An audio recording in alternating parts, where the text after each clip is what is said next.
الذين كفروا لرسلهم لنخرجنكم من أرضنا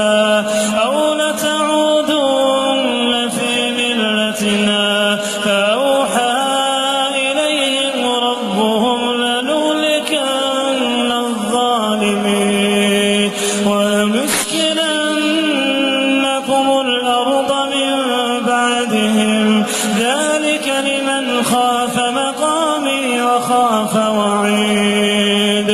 واستفتحوا وخاب كل جبار عنيد من ورائه جهنم ويسقى من